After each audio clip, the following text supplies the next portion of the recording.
Jay Thomas has literally done it all in show business. He has worked extensively in radio, been the star of his own television hit sitcom, and now stands on the verge of motion picture stardom as well. From your mouth to God's ears, right? man.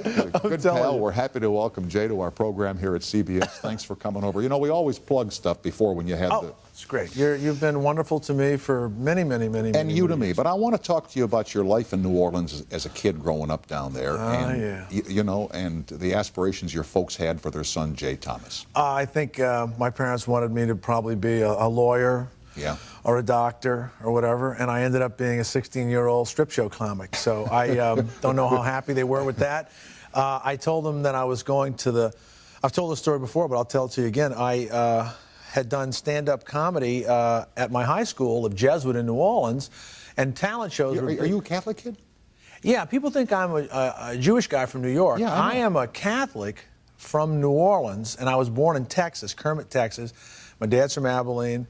He's in oil business, moved to Louisiana. My mother's from Patterson, Louisiana. And this is a New Orleans accent.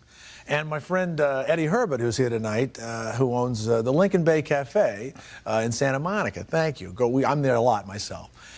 If you go we'll stop by. You could sign autographs for us. Exactly. Yeah. You think that he is from Brooklyn or New Jersey or whatever. And it's a New Orleans accent that I think is probably a center city accent. It must be from the Italians. I would never have guessed until I read your bio this afternoon that you're a Southern boy. Never. And the Catholic thing, I was once given an award as a Jewish actor.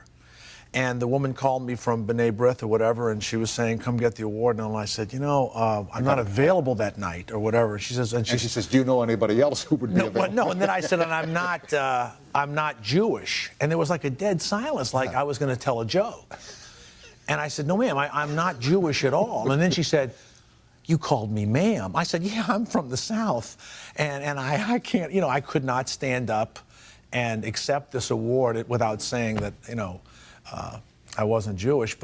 And I've learned a lot about being Jewish from being on television. And when I was in New York, I would go, these Heidi Chronicles that Wendy Wasserstein wrote. I did a play called Isn't It Romantic that Wendy Wasserstein wrote that may have been the beginning of that. And I played Murray Schlimbovitz, who had changed his name to, I think, Murray Silver or whatever. And then I wanted to go back to being a more Orthodox Jew. And, I've been through every Jewish ceremony there is on television, on the stage, and I'm a nice Catholic kid. And former Catholic. And Jesuit. Jesuit, greatest education. Isn't it wonderful? It is the greatest education. No question. Same here. I had the same thing. Yeah, and people say, well, why is that? It has nothing to do with the religion. It's just that they are the educators of the Catholic Church. They're dedicated to that. I believe you have to have a... And did you write up on the upper corner AMDG? Oh, you betcha. Yeah, Ad Majorem Dei Gloriam, for the greater honor and glory of God. And over here... I didn't see anything new in college until I was a junior. And then I started failing. But, the first 2 years, I did great. But I was very happy. I started acting there. I started my comedy there. And you tell a little story about what it means to be a comedian when the comic meets a very beautiful and attractive woman after he's done his evening of work. You know the one I mean? Yeah. Well, and it's a true story. And this is the definition of a comedian. Yeah, well, someone said to me, when you were a kid and you were 16 and there were these naked women around, was it like showgirls? And I said, no, I never noticed them. I didn't have sex early in my life. I didn't. And they say, well, why? There's a story about a comic who's in Boston, and a woman comes backstage, and she comes in and she closes the door and she says, oh, man, I've got to have you now. I saw you tonight, and you are the most incredible thing.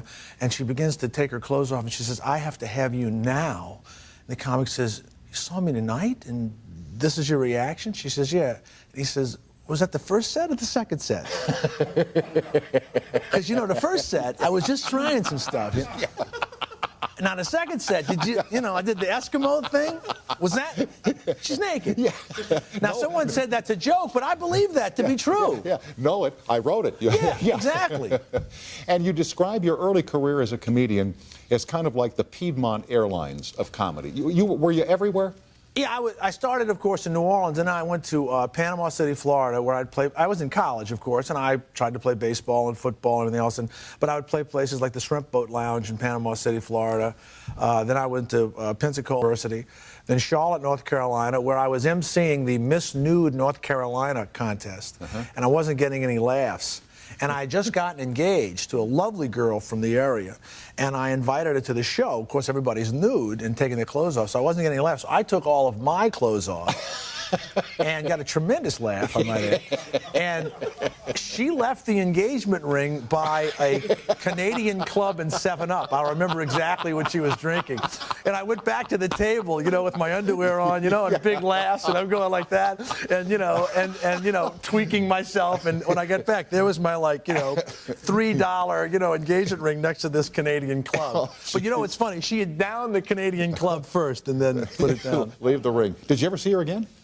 I married her eventually. Oh, you did? We were married for an hour.